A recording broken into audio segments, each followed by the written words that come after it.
اردو میں واو کی مخلوط آواز کے لیے واو معدولہ استعمال ہوتا ہے۔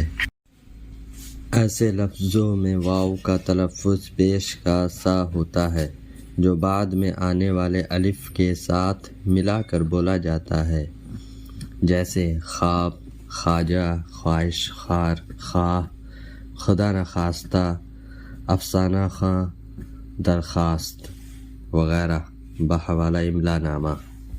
آئیے آج ہم لفظ خواب کے بارے میں معلومات فراہم کریں گے۔ خواب جو فارسی زبان سے اردو میں آیا ہے،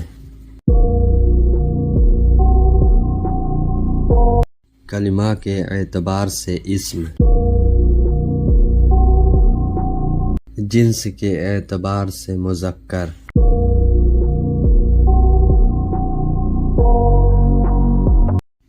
معنی سپنا، خیال، وہم وغیرہ۔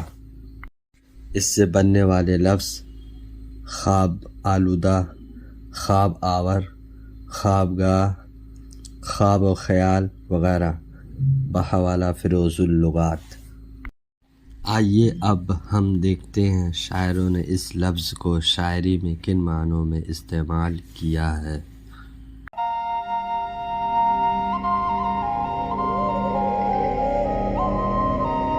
بقول وسیم بریلوی، بہت سے خواب دیکھو گے تو آنکھیں تمہارا ساتھ دینا چھوڑ دیں گی۔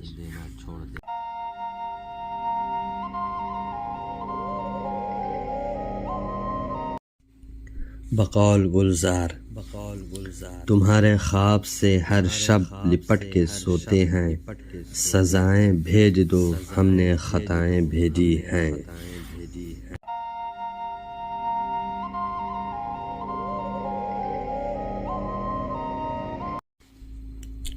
بقول راحت اندوری، یہ ضروری ہے کہ آنکھوں کا بھرم قائم رہے، نیند رکھو یا نہ رکھو خواب معیاری رکھو۔ بقول فانی بدایونی، ایک معمہ ہے سمجھنے کا نہ سمجھانے کا، زندگی کاہے کو ہے خواب دیوانے کا۔ بقول منور رانا، جب بھی کشتی میری سیلاب میں آ جاتی ہے، ماں دعا کرتی ہوئی خواب میں آ جاتی ہے۔